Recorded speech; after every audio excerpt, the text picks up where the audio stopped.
आपका exam cancel हो जाएगा। आप एग्जाम नेक्स्ट वीक के लिए फिर से बुक कर लीजिएगा। इंस्टीट्यूट को मेल करना है आपको।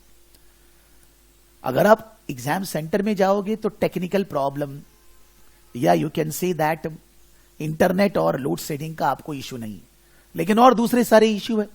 आपको एग्जाम सेंटर आधी घंटे पहले पहुंचना है। If it is far you need to reach there, then वहां का जो कंप्यूटर या लैपटॉप है वो आपका हैबिचुएटेड नहीं है, तो आपको फीलिंग अच्छा नहीं आएगा। अपने आप वहां की भी प्रॉब्लम्स है, आपके ऊपर आपको क्या करना है। वैसे सेंटर बेस्ड एग्जाम जनरली बहुत जल्दी भर जाते, centres filled up very fast. So if you do delay 1 or 2 days only, आप देखेंगे सेंटर भर चुका already. So you are bound to give exam on remote basis only. So if you want to give exam on center base, book your exam as soon as possible. Last date to book the exam 29th January for March term. And if suppose you don't book the exam till 29th March, then there is 7 days extra, but the fees will be 2.5 times. Exam fees £135, approximately 13,500. If you book within 29th of January. But if you book after that by 5th of February, exact date I don't remember, लिखा हुआ है website पे, then it is 13,500 into 2.5 will be coming around 35,000. Not advisable. Exam पहले book करना है। Don't wait for 28th और 29th कि भाई हमको कुछ फीलिंग आएगा।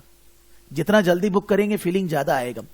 If you book now, you will be having in a different mode to study. If you delay for booking the exam for 5 days, 10 days, your study will not start. जब एक बार booking हो जाएगा, motivation अलग हो जाएगा, तो exam book करना जरूरी। अगर कोई स्टूडेंट है पास नहीं हुए, दूसरे पेपर का एग्जाम दिए थे, उनके मन में है कि हम लोग क्या करें, वो जो पेपर फेल हुआ उसका एग्जाम दे या एफएम दे, क्या करे। और maybe anybody who is not taking classes with me, anybody. According to me, this way you need to think. If you given the past exam and your preparation was good, but still you couldn't pass, bad luck, whatever may be the reason, आप जो subject fail हुए वो आपको अच्छे से आता है, आप आने वाले 50 डेज में उसको ब्रशअप कर पाओगे, तो आप उसका तो एग्जाम तुरंत बुक करिए।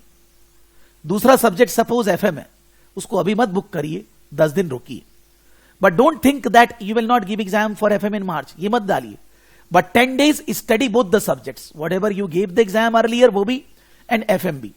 देखिए 26, 27th of January कैसा लग रहा है, how much we have covered, how is your feeling. If you feel comfortable तो आप 26, 27 जनवरी को एफएम का एग्जाम भी बुक कर दीजिए। That means you will be giving 2 exams in the month of March. You are saving your time which is lost because you couldn't clear, because you are well prepared for the first paper and the second paper is going very well. लेकिन अगर आप fail हुए थे because of not a preparation done, because of wrong और inadequate preparation, जो आपको सबसे ज्यादा पता है दुनिया में सबसे ज्यादा, तब इन दैट केस आपके पास 2 ऑप्शन आते हैं। आप जो सब्जेक्ट एग्जाम दिए थे जिसका प्रिपरेशन नहीं किए थे, तो आपको पहले से ही मालूम होगा कि I am not going to pass. It is not that you came to know yesterday, आपको पहले से ही पता था। तो आप क्या उसका प्रिपरेशन चालू रखे थे क्या? Whether for last 1 month have you studied that subject since you already know that I am not going to pass. अगर आप पढ़े थे तब तो उस सब्जेक्ट का ही एग्जाम मार्च में दीजिए, एफएम नहीं देना है, not to be given. But अगर आप लास्ट 1 month उस सब्जेक्ट को पढ़ेगी नहीं और ऐसे भी आपका प्रिपरेशन खराब है, उसको भूल जाइए एक बार, फॉरगेट दैट। अभी आप एफएम क्लास कर रहे हैं, क्लास में साथ साथ है, एफएम को फोकस करिए, एफएम का एग्जाम आज बुक कर दीजिए और मार्च में उसके अच्छे से एग्जाम दीजिए। जो आपका सब्जेक्ट नहीं हुआ है उसका 1 month आपको पढ़ाई करना चाहिए था, यू हैव नॉट स्टडीड, तो आप उसको जून के लिए ट्राई करिए। जब आपका एग्जाम ये वाला हो जाएगा एफएम का, उसको तुरंत पढ़ना चालू कर देंगे फॉर जून टर्म, और जून टर्म में 2 पेपर का एग्जाम देंगे, so that you don't loss your period. But ये सारा डिसीजन आपको खुद को लेना है, neither me, neither your parents, neither your brother sister और एनीबडी कैन हेल्प यू, और हस्बैंड वाइफ, कोई आपको नहीं हेल्प कर सकता। ये आपको खुद को डिसीजन लेना है। But how you can take decision, that is my way of thinking. आपको ऐसे डिसीजन लेना है, और कोई भी सब्जेक्ट का एग्जाम देंगे पूरा पढ़ना होगा। somebody saying that sir मेरा 48, 49 आया, 46 आया, you can go in your exam, माने in your ID, उसमें प्रोग्रेस रिपोर्ट है, आज आ गया होगा या कल तक आ जाएगा। After 2 days, the progress report updated. You will be able to see आपको पार्ट ए में कितना नंबर मिला, पार्ट बी में कितना, पार्ट सी में कितना. If your part A and B score is very less, suppose out of 60 marks, you score less than 20. That means simple logic, आपका concept बहुत खराब है. Because part A and B question can be solved only if you have clear concept. तो अगर उसमें आपका 60 में से 20 से भी नीचे है, जो कि major reason for failing the exam, आपको कॉन्सेप्चुअल क्लैरिटी पूरे सिलेबस में अच्छे से कंप्लीट करना है. और अगर आपका पार्ट ए और बी में 30 मार्क्स करीब है और पार्ट सी में 20 मार्क्स भी नहीं आया, बिकॉज 50 इसीलिए नहीं आया, दैट मीन्स या तो आप पार्ट सी का पूरा पोर्शन कंप्लीट नहीं किए होगे एग्जाम में, कुछ रह गया होगा, थ्योरी रह गया होगा, न्यूमेरिकल्स रह गया होगा, टाइम बेसी लग गया, या if you have completed the entire part C 40 marks but still you are scoring less marks, definitely आप बहुत ज्यादा मिस्टेक कर रहे हैं थ्योरी लिखने में या कुछ. Because if you are scoring 30 plus in part A and B, you actually can't fail in the exam, because a student who can score 30 plus in part A and B, then they generally don't fail in the exam, because 40 में 20 आ जाता है.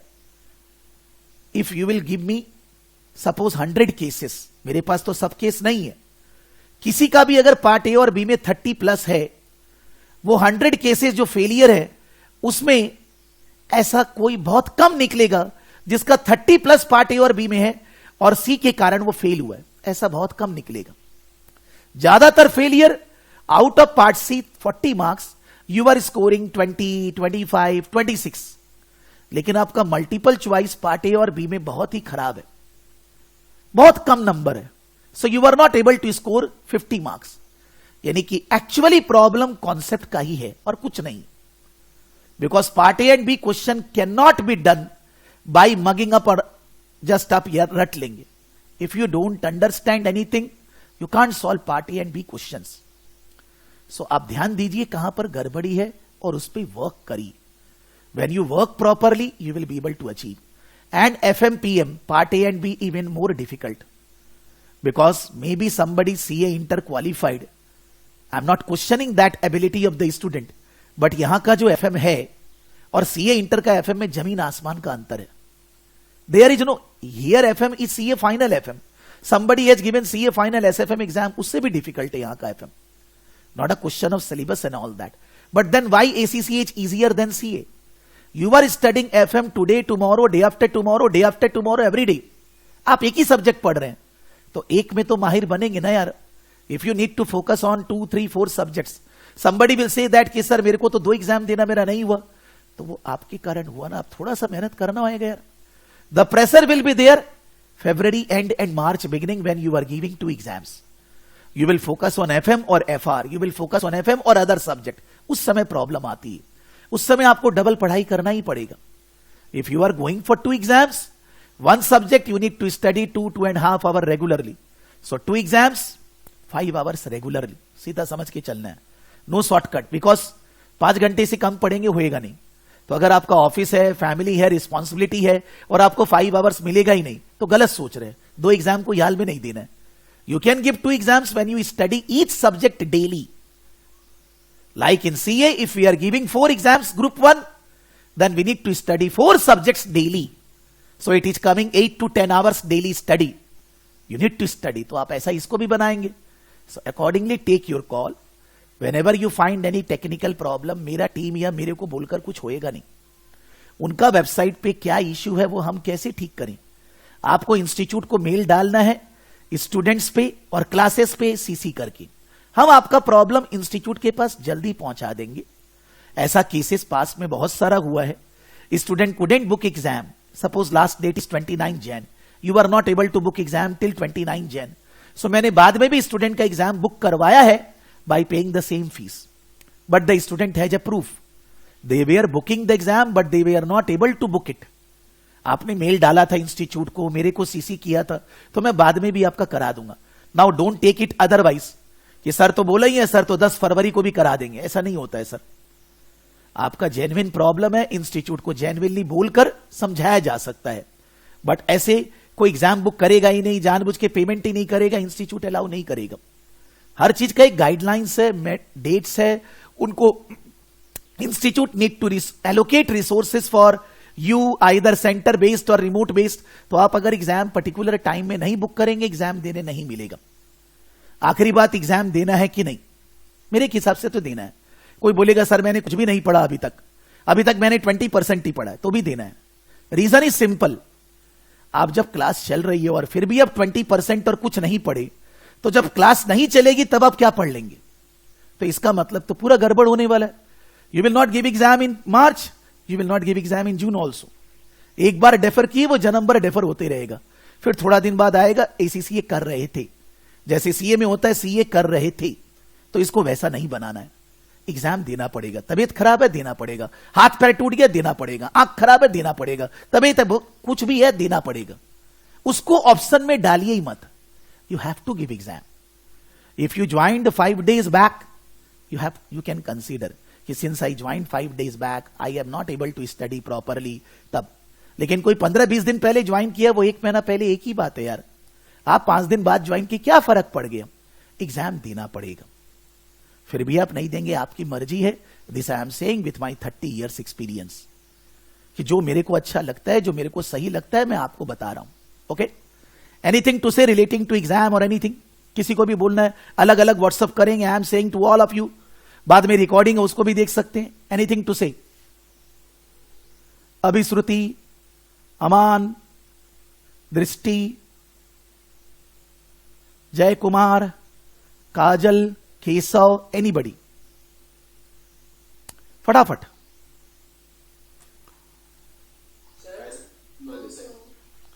अच्छा कोई बात नहीं, एक जन करके बोलिए. टेल मी.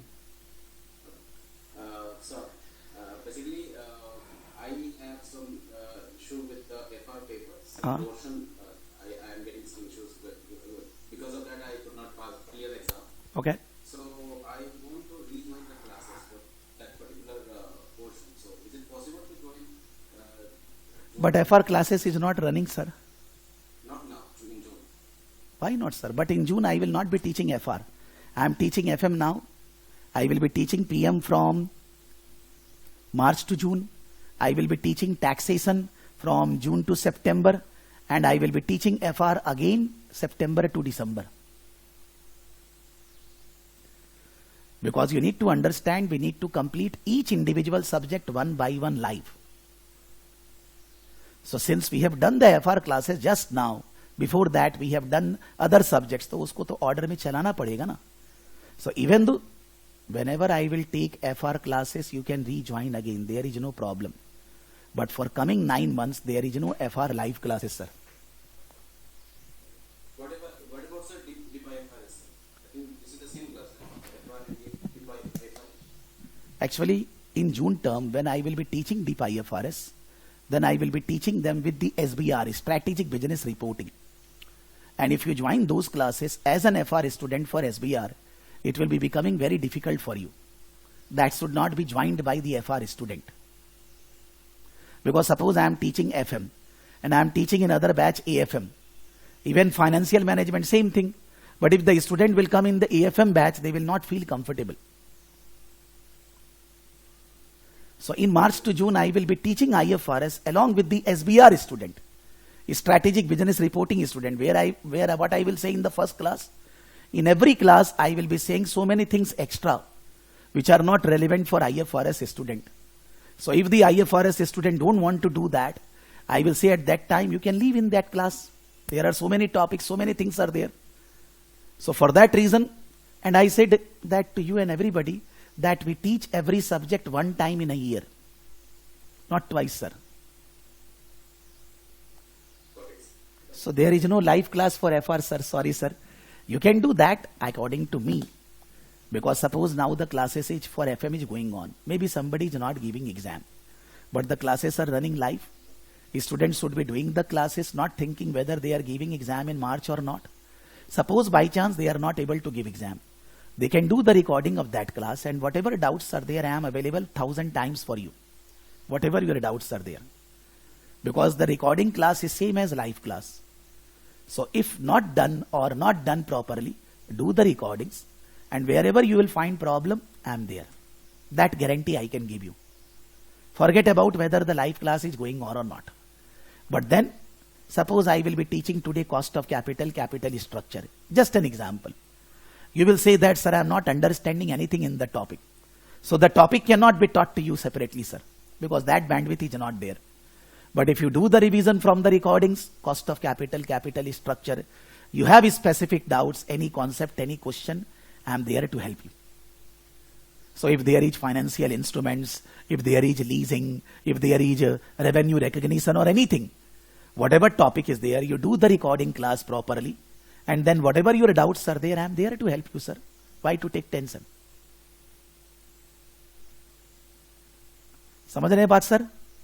वही पॉसिबिलिटी है सर, और तो पॉसिबिलिटी नहीं है सर, सॉरी भाई. Okay, now somebody else was saying something. बोलिए सर. सर आपने अभी बोला कि सितंबर से टैक्सेशन का क्लास है. जून से. हाँ. सितंबर तक. मैं पूछ रहा था कि ऑडिटिंग का क्लास कब से? ऑडिटिंग का क्लास हम लोग करेंगे दिसंबर से मार्च. रीजन बीइंग दैट, जो टैक्सेशन का क्लास मैंने लास्ट टर्म किया माने एफआर के पहले, तो वो टैक्सेशन अपना चलेगा मोटा मोटी मार्च 2024 तक. तो आज अगर स्टूडेंट जून में भी एग्जाम दे रहा है तो टैक्सेशन का क्लास बेचारा को पुराना ही मिल रहा है ना, जबकि थोड़ा बहुत तो चेंजेस आया होगा टैक्सेशन में ईयर वाइज. सो मेरे को उसको पहले बीच में डालना पड़ेगा. तो इसीलिए टैक्सेशन का क्लास जून से सितंबर में करेंगे, फिर सितंबर से दिसंबर में अपने करेंगे एफआर का क्लास, और फिर ऑडिटिंग का क्लास करेंगे दिसंबर से मार्च. सर मेरा मतलब मेरा 2023 में मेरा ग्रेजुएशन कंप्लीट हुआ है, तो मेरे को टैक्सेशन का वो एग्जेम्पशन मिला है. ठीक है. तो उस समय को मतलब वो जो टाइम टैक्सेशन का आप क्लास कराएंगे उस समय को मतलब उस समय आप एफआर कर लीजिए, बेस्ट रहेगा. या उस समय आप ऑडिटिंग पुराना क्लास कर लीजिए, मेरे को ऐसा अच्छा है, क्योंकि उसके बाद तो हम एफआर कराएंगे ही. आप रिकॉर्डिंग ऑडिटिंग का करके जो डाउट होगा पूछ लीजिए, और जून में आप उसका एग्जाम दे लीजिए. Then in that case you will be with me कि भाई हम मान लीजिए एफआर करा रहे हैं, आप एफआर करेंगे, और मान लीजिए ऑडिटिंग आपका पहले हो गया, आप उस समय बाद में प्रोफेशनल लेवल में चले जाएंगे. एक सब्जेक्ट का थोड़ा इधर उधर होता है सर, ऑडिट और टैक्स के कारण सर. और पहले क्या था, टैक्स का एग्जाम्शन बीकॉम के बेसिस पे था नहीं. अभी तो बीकॉम के बेसिस पे टैक्स का एग्जाम्शन भी आ गया, लेकिन there are many students who are not getting exemption of taxation. Reason being that they registered earlier, so they are not given exemption of taxation. So उन लोग सबको टैक्स तो पढ़ाना पड़ेगा, और रूल चेंज हो जाता है ना मार्च के बाद. Every assessment year rules changes. So I cannot delay further the taxation. I need to teach taxation from June to September, sir. yes, sir. और एक चीज और पूछना था. हाँ. मेरे लैपटॉप पर ना वो कीबोर्ड का काम नहीं करता. हाँ. तो मैं सेपरेट एक कीबोर्ड से करता हूँ. नहीं कर सकते सर. मतलब माने क्या होता है हम लोग का, जैसे मान लीजिए ये मेरा एक लैपटॉप है, अगर कंप्यूटर है तो हम लोग कंप्यूटर पे रिकॉर्डिंग क्यों नहीं दे रहे? बिकॉज कंप्यूटर का कीबोर्ड अलग ही रहेगा, कंप्यूटर में तो कीबोर्ड नहीं है ना. सो लैपटॉप के साथ अगर आप दूसरा कोई मशीन अटैच कर रहे हैं, तो हमारा सॉफ्टवेयर क्या ट्रीट कर रहा है कि आप किसी और के साथ क्लास शेयर कर रहे हैं. आप समझिए, you are not doing that, but मेरा सॉफ्टवेयर क्या पकड़ रहा है कि अगर आप लैपटॉप के साथ एक एक्सटर्नल डिवाइस अटैच कर रहे हैं, not a mouse, then software उसको ट्रीट कर रहे हैं कि आप उसी क्लास को दूसरा जगह चला रहे हैं. सपोज हम लोग तो लैपटॉप को टीवी से भी कनेक्ट कर सकते हैं HDMI वायर से. आप लैपटॉप में HDMI वायर डालिए, टीवी में चल जाएगा जो भी आपका लैपटॉप में. लेकिन जैसे ही आप मेरा क्लास चलाते वक्त आप लैपटॉप को HDMI वायर से टीवी से कनेक्ट करेंगे, क्लास बंद हो जाएगा. सो आप एक्सटर्नल कीबोर्ड लगा के सर क्लास करेंगे तो क्लास का वीडियो नहीं चलेगा सर. ना सर क्लास का नहीं, मैं एग्जाम के टाइम पे पूछ रहा था कि वो भी नहीं चलेगा सर, नहीं अलाउड है सर. मतलब ठीक है रिफर कर लूँ. माने या तो आप एग्जाम के टाइम पे एक कंप्यूटर और एक कीबोर्ड अलग यूज करिए, लैपटॉप मत लीजिए. लेकिन आप लैपटॉप के साथ एक एक्स्ट्रा कीबोर्ड लगाएंगे तो उनका भी सॉफ्टवेयर ये ट्रीट कर रहा है कि आप किसी और को बैठा दिया एग्जाम देने के लिए. समझिए, maybe you are not doing that, but they are thinking you are doing that. Software is treating is that. तो आपको लैपटॉप या तो ठीक कराना होगा, या एग्जाम के टाइम पे कंप्यूटर और कीबोर्ड के साथ एग्जाम दीजिए. हाँ मेरा कुछ दिन पहले खराब हो गया तो वो ठीक कराना पड़ेगा सर. नहीं तो एग्जाम घर से नहीं देने नहीं देगा सर, सीधा बोल दे रहे हैं हम, ठीक है। और सर एक और हाँ। चीज पूछना था, हाँ। तो जैसे एग्जाम सेंटर में जो मतलब रफ करने के लिए लूज शीट देते हैं, तो घर में अगर एक सेकेंड, हम इस बात का क्वेश्चन का आंसर ऐसे देगा, जब हम फर्स्ट क्लास कराया तो हम फर्स्ट क्लास में इंस्टीट्यूट के वेबसाइट पे गया, एसीसीए क्वालिफिकेशन में गया, एसीसीए क्वालिफिकेशन में I am opening FM paper only, FM financial management. Financial management में हम पास्ट टर्म पेपर्स में गया, past exams and practice questions, इधर गया। इधर जाने के बाद हम यहां पर लॉग इन किया। लॉग इन मेरे को अपना आईडी पासवर्ड से लॉग इन करना है। मैं कोई स्टूडेंट का लॉग इन आईडी पासवर्ड लेकर रखा हूं, ठीक है। अब ये लॉग इन करने के बाद मेरे को एक दूसरा वेबसाइट में ये लोग भेज दिया, जहां पर केवल सॉफ्टवेयर बेसिस पेपर्स और आंसर्स है। इस वेबसाइट पे गए, इसमें यहां पर फाइनेंशियल मैनेजमेंट हम खोले, ऑफिशियल रिसोर्सेस खोले, पास्ट एग्जाम बहुत सारा पेपर्स है, प्रैक्टिस एग्जाम बहुत सारा पेपर्स है, स्पेसिमेन एग्जाम। मान लीजिए ये स्पेसिमेन एग्जाम, ये ऑलरेडी असाइंड, अनअसाइंड मतलब लेफ्ट हैंड साइड में आपको गायब करना, नहीं मेरे को चाहिए, तो हम एफएम का स्पेसिमेन एग्जाम यहां पर लेफ्ट हैंड साइड में है, हम इसको खोला, रिज्यूम किया, मतलब पहले कभी कर रहे होंगे, चालू किया होगा क्लास में, फर्स्ट क्लास में, रिज्यूम किया। रिज्यूम करने के बाद नेक्स्ट, ये क्वेश्चन चालू हो गया, ठीक है। ये जो क्वेश्चंस वगैरह चालू हो गया, अगर हम घर से एग्जाम दे रहे हैं तो मेरे पास वर्किंग करने के लिए स्क्रैच पैड है, कोई पेन पेपर ये सब नहीं अलाउड। आपको कुछ भी वर्किंग करना है वो आप स्क्रैच पैड में जाकर लिखिए। जब आप एग्जाम सेंटर में एग्जाम दे रहे हैं तो स्क्रैच पैड है, लेकिन उसके अलावा या तो आपको रफ पेपर और पेन दिया जाएगा, या आपको कोई स्केच पेन और वो स्लेट दिया जाएगा, जो जी एग्जाम सेंटर का मर्जी है, दोनों अलाउड है। तो आपको स्क्रैच पैड के अलावा वो चीज एग्जाम में मिलेगा। लेकिन अगर आप पार्ट ए और बी का क्वेश्चन, ये ए और बी का क्वेश्चन है, आप इसमें सोच रहे हैं कि बहुत ज्यादा आप रफ पेज में लिखेंगे तो आपका पेपर ही कंप्लीट नहीं होगा। एफएम खासकर आप 3 घंटा में खाली पार्ट ए और बी कर पाएंगे, सी में पहुंच ही नहीं पाएंगे। आपको यह सोचना होगा कि हमको ये सब क्वेश्चंस को जितना हद तक हो सके कैलकुलेटर में ही सॉल्व करना है। थ्योरी है तो कुछ सॉल्व करना नहीं है, सोचना है।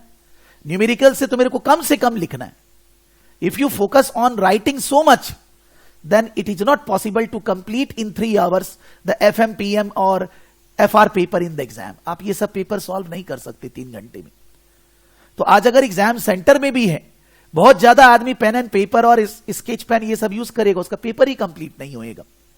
You need to write least, you need to practise in such a way that you can do everything on the calculator only.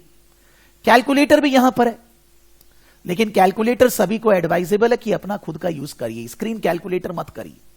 Calculator ये वाला जो है, ये घर पे भी और एग्जाम सेंटर दोनों जगह अलाउड है, और आपका फिजिकल कैलकुलेटर सेपरेटली घर पे भी और एग्जाम सेंटर दोनों में अलाउड है। लेकिन घर पे एक्स्ट्रा प्लेन पेपर और पेन, बिकॉज आदमी घर पे चोरी कर सकता है, तो वो एक्स्ट्रा पेन एंड पेपर नहीं अलाउड है।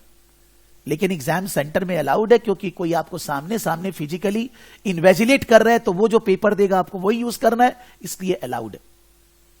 But that is not giving you so much benefit, because if the student is thinking that they will be writing huge in the rough paper and all that, scratch pad में बहुत कुछ लिखना है, बहुत मुश्किल exam पास करना, because exam उतना देर में कंप्लीट ही नहीं होएगा फिर आपका 3 घंटा में, जो पेपर्स ये लोग देते हैं। ठीक है सर। अकॉर्डिंगली प्रॉस कौन सब चीज का फायदा घाटा है वो सोचना है, और अपने दिमाग को सेट करके एग्जाम में घुसना है। ठीक है। और बोलिए सर, किसको क्या बोलना? somebody was saying something when you were saying something। बोलिए भाई।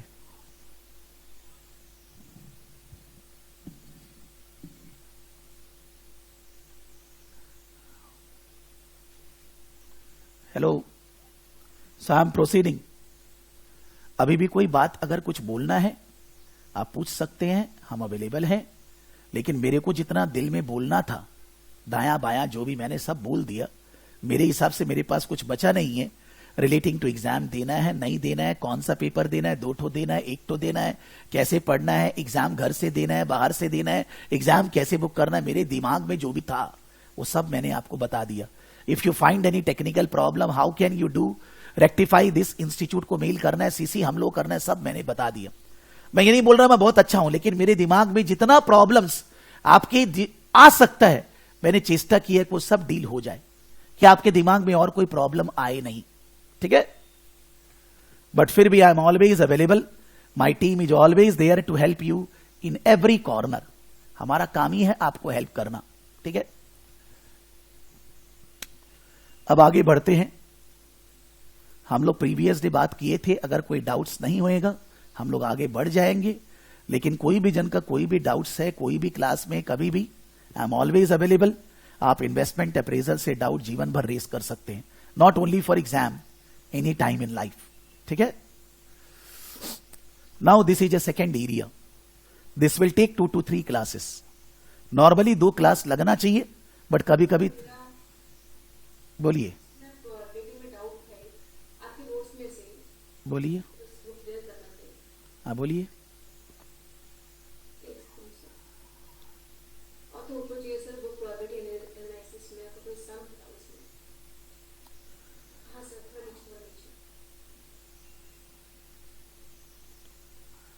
बी वाला पार्ट सर, सम का बी वाला part.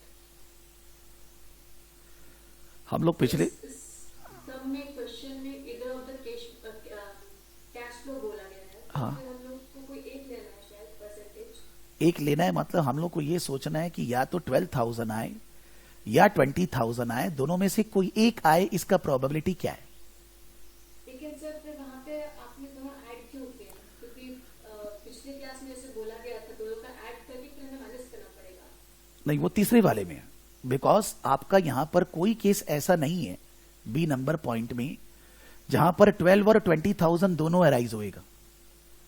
There is no possibility that 12,000 and 20,000 both will be there. But see number point में आपको बोल रहे first month 5,000, second month 12,000, first month 5,000, second month 12,000. ये भी और ही है, इसमें भी और है, इसमें भी और है, बी और सी. लेकिन आपका फर्स्ट मंथ 12 और सेकेंड मंथ 12,000 दोनों हो सकता है. First month 5,000 and second month 12,000 दोनों हो सकता है, because first month 5,000, second month 7,000 is giving you 12,000 at the end of second month. Here 12,000 and 20,000, there is no possibility that both will arise. But here 5,000 first month and second month 12,000 दोनों arise हो सकता है, जबकि आपको बोला है दोनों में से कोई एक. तो in this case I need to deduct where both is possible.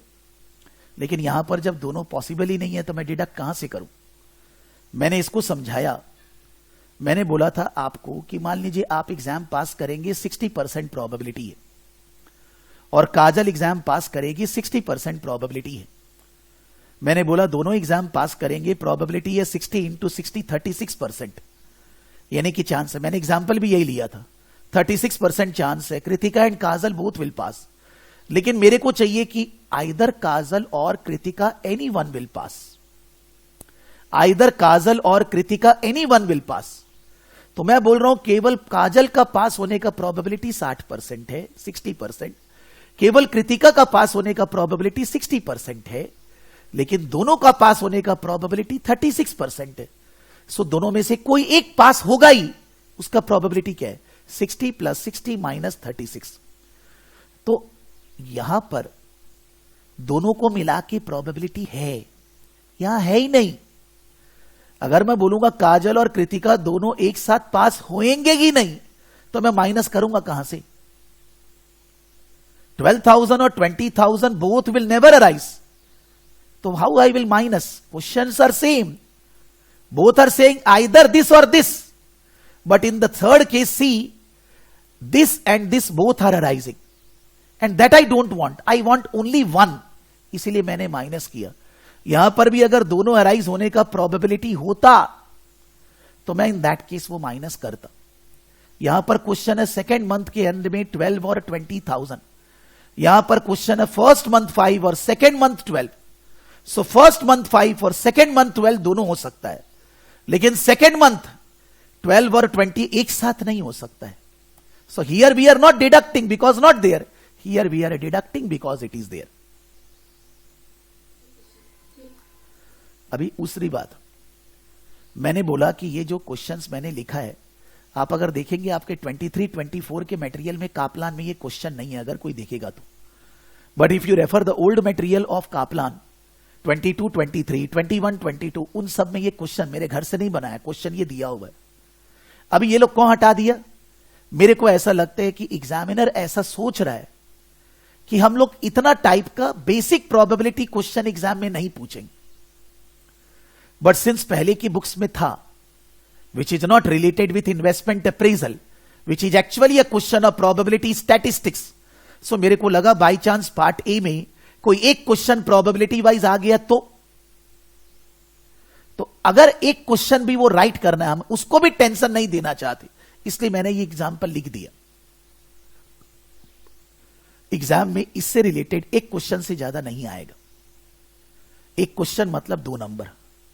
तो अगर ज्यादा माथा लगाना पड़ रहा है, मोटा मोटी समझ लीजिए, आगे बढ़ जाइए, बिकॉज चांस आएगा ही नहीं, और आएगा भी तो एक क्वेश्चन 2 नंबर का. बट पूरा टॉपिक जो है इन्वेस्टमेंट अप्रेजल, 4-5 टॉपिक, उससे कम से कम 30 मार्क्स का आएगा. तो आप पूरा को झोल में नहीं डाल सकते. यू कांट माने go in the exam without understanding this topic properly. But ये वाला पार्ट अगर बहुत ज्यादा ट्रिकी लग रहा है, आप मोटा मोटी समझ के एग्जाम में जाइए, कुछ आएगा ही नहीं. But I have given, since it was there in the old material, I have given. Because they want to test probability based on the topic. Not that they want to teach you probability. Probability ना हम लोग class में पढ़े, ना ये लोग पढ़ा रहे. लेकिन since ये पुराना स्टडी मटेरियल में था, मैंने इसको नोट से हटाया नहीं. I have not deleted them the way it is deleted from the Kaplan. ठीक बात? तो टेंशन ज्यादा लेने का नहीं है. It is not deciding factor for pass or fail in the exam. This portion. एक और पोर्शन है, स्टूडेंट लोग बार बार व्हाट्सएप में पूछ रहे हैं कि सर एनपीबी आईआरआर से बेटर क्यों है. एकदम फिक्स टाइप का क्वेश्चन एग्जाम में बहुत बार आया हुआ है, लेकिन आप 5 बार राइट याद कर लीजिए, आप एक बार भी नहीं लिख पाएंगे. तो उसमें एक पॉइंट है, री इन्वेस्टमेंट रेट. एनपीबी के अंदर री investment rate is cost of capital, IRR के अंदर री investment rate is IRR. If the reinvestment rate is cost of capital, it is at least better. खराब तो वो भी है, लेकिन फिर भी थोड़ा बेटर है, इसीलिए NPB is better. You can write in the exam this much done. अब आपको री इन्वेस्टमेंट समझ में आता है नहीं आता है, कोई काम ही नहीं है, कहीं पर भी कोई काम नहीं है, यानी कि एग्जाम का बात हो गया. लेकिन अगर री इन्वेस्टमेंट समझना है तो मैं बहुत ज्यादा क्लास में बार बार बोलता भी नहीं इसके ऊपर, बिकॉज मेरे को लगता है कि अगर मैं आपको ये समझाने भी जाऊं, हो सकता है आपको पहले और बढ़िया से पूरे चैप्टर को समझना होगा, देन हो सकता है कि आप मेरी बात समझ जाएं. लेकिन मैं फिर भी एक बार चेष्टा कर रहा हूं. अगर कोई प्रोजेक्ट में 1000 इन्वेस्टमेंट किए and we will be getting the cash inflow for 3 years, 3 साल का प्रोजेक्ट है, 3 साल में we are getting greater than 1000. Obviously when we are calculating present value of all the 3 years minus 1000, it is giving positive NPV. NPV मतलब today, आज के दिन. लेकिन मैं अगर इस कैलकुलेशन को दूसरे तरह करूं, whatever cash inflow I am getting first year, since the project is of 3 years, I will reinvest the cash inflow of first year for next 2 years. बोलेगा क्यों? जब आप 3 साल के लिए प्रोजेक्ट कर रहे हैं, पैसे लगा रहे हैं, तो अगर प्रोजेक्ट से पैसा मिलेगा भी तो आपको 3 साल के लिए चाहिए नहीं, ऐसा मानते हैं. You are doing a project for 3 years. That means you don't want money in between. तो अब पहला साल का पैसा जो आएगा उसको नेक्स्ट 2 साल इन्वेस्ट करोगे, दूसरा साल जो आएगा उसको 1 साल इन्वेस्ट करोगे, और फिर तीसरे साल आपके पास टोटल पैसा आएगा. आप उसमें से इनिशियल इन्वेस्टमेंट लेस करोगे, एनपीबी वो भी आएगा. Earlier in every problem we are calculating NPV today, but now you are calculating NPV at the end of 3rd year. दोनों बराबर है, जस्ट दैट 3rd year वाला में 3 साल का इंटरेस्ट जोड़ा हुआ है. The figure is different because of the interest being added. $100 today and $110 1 year later, 10% interest जोड़ा हुआ है. So when you calculate NPV after 3 years, it is including interest of 3 years. NPV ही है. हम लोग ये बोल रहे हैं जब हम लोग फर्स्ट ईयर का पैसा प्रोजेक्ट में री इन्वेस्ट कर रहे हैं, वी आर री investing at cost of capital. Cost of capital जिससे हम एनपीवी निकालते हैं उससे हम री इन्वेस्टमेंट कर रहे हैं, वो भी गलत है। Because today in India, suppose my type of organisation, interest rate if I will go to banker 9 से 10% लगेगा। सराफ एकेडमी अगर लोन लेने जाता है कोई भी प्रोजेक्ट के लिए तो मेरे को 9 से 10% इंटरेस्ट देना है, लेकिन मार्केट में इंटरेस्ट रेट अब गिरने वाला है। इन्फ्लेशन अंडर कंट्रोल है इंडिया में, ग्लोबल इकोनॉमी में धीरे धीरे करके 6-8 महीना में इंटरेस्ट रेट गिरने वाला है। तो हो सकता है आज से 6 months बाद, 1 year later, if I will go for loan in bank then I will be able to get at 9%, 8%। तो आज अगर कोई पैसा है उसका इन्वेस्टमेंट रेट भी मार्केट में बढ़िया है, but if you after 6 months, 1 year आप इन्वेस्ट करोगे तो रिटर्न कम मिलेगा, बिकॉज मार्केट में रेट गिरने वाला है। So if I am saying that I will be investing in the project, whatever the cost of capital today at that rate, that is not logical. आज का rate ही 3 साल तक रहेगा, कौन बोला? That's not correct. अब जो IRR है वो तो कॉस्ट ऑफ कैपिटल से भी ज्यादा है।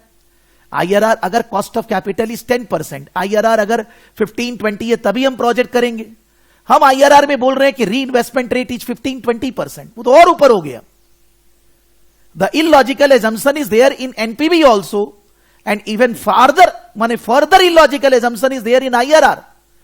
हम लोग NPV निकालने में NPV बाद में नहीं निकालते, जीरो पे ही निकालते हैं। But to understand this, you need to understand that in a project the cash inflows are getting reinvested. In NPV they are getting reinvested at cost of capital. In IRR they are getting reinvested at IRR, which is not correct. IRR NPB से cost of capital, उस पे कौन पैसा देगा आपको, कौन return देगा? So that's not correct.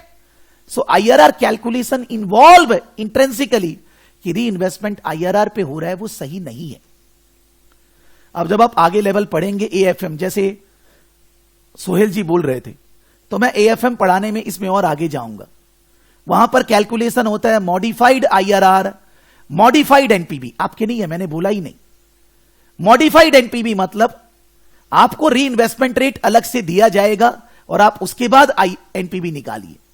IRR के लिए री इन्वेस्टमेंट रेट अलग से दिया जाएगा, तब आप IRR निकालिए। तो स्टोरी बहुत चेंज हो जाता है। तो अब मैं अगर SBR पढ़ा रहा हूं तो मैं IFRS स्टूडेंट को क्या बोलूंगा? भाई तुम ये मत सुनो। मैं उसको क्लास में आधा घंटा बोलूंगा IFRS student you can leave. But IFRS तो केवल IFRS पढ़ रहा है, ACC तो कर रहा नहीं है। कॉमन सेंस नॉलेज के लिए वो सुन सकता है, ना सुने कोई प्रॉब्लम नहीं है। लेकिन FR स्टूडेंट को बार बार बोलेंगे ये तुम मत देखो, ये तुम मत करो, माथा खराब हो जाएगा उसका। IFRS student should be doing the course not for IFRS exam, for knowledge. FR student, ACC student should focus in what is there in the syllabus. अगर वो और एक्स्ट्रा पढ़ने लगेंगे, जो आता है वो भी गायब हो जाएगा। हम अगर AFM भी FM में पढ़ाना चालू करें तो हम पूरा क्लास को खराब कर देंगे। मन में आता है तो हम 1.5 होशियार बने क्या कि I know this much, whatever is there to taught to you I should be teaching that only. So I cannot ask you to come in the AFM batch. मेरा टाइम एक्स्ट्रा जा रहा है AFM को पढ़ाने में, बहुत सारी चीजें कॉमन है, लेकिन मैं आपको मिला नहीं सकता। मैं ACC, FR और CMA का मिला सकता हूं, दोनों को सेम चीज पढ़ाना है, सेम लेवल पे पढ़ाना है, लेकिन मैं AFM वालों को FM के साथ मिक्स नहीं कर सकता। That's will be illogical. So मैं FR वाले को SBR कभी पढ़ने नहीं बोलूंगा, माथा खराब हो जाएगा। आप सीखने आएंगे कुछ, सीखने लगेंगे कुछ और, and you will consider the subject is very very difficult, which is not the case. So मैं ये जो री इन्वेस्टमेंट के बारे में बोल रहा हूं, इससे ज्यादा मैं और अंदर नहीं जा सकता, ना जाने की इच्छा है। आप इसको समझ रहे हैं, बहुत बढ़िया। नहीं समझ रहे हैं, एग्जाम में तो आना नहीं है। एग्जाम में तो NPB is better than IRR because of री investment assumption. Reinvestment rate in NPV is cost of capital. Reinvestment rate in IRR is IRR, which is purely illogical. So at least NPV is better than IRR because of reinvestment assumption. Story खत्म, point खत्म, number मिल जाएगा, कहानी खत्म। But आप उसको book में पढ़ेंगे, जैसे घुमा फिरा के लिख रहे, वो आप नहीं समझ पाएंगे। मैं जो बोल रहा हूं, मैंने कुछ एग्जाम्पल दिया, उसको ध्यान दीजिए, सोचिए, वीडियो को पॉज करिए, दिमाग लगाइए, उसको अपने दिमाग में बसाइए और आगे बढ़िए। That way. सो ये वाला पोर्शन भी स्टूडेंट पूछ रहे हैं, लेकिन मैं कहां तक अंदर जाऊं यार, कोई फायदा नहीं है। वैसे मैं अंदर गया हूं, मैंने जब आपको एनपीबी कराना सिखाया है शुरू में, टाइम वैल्यू ऑफ मनी, तब मैंने री इन्वेस्टमेंट करके आगे दिखाया कि इतना एक्स्ट्रा पैसा बचा, शुरू में इतना, आप एग्जाम्पल क्लास में देख सकते हैं।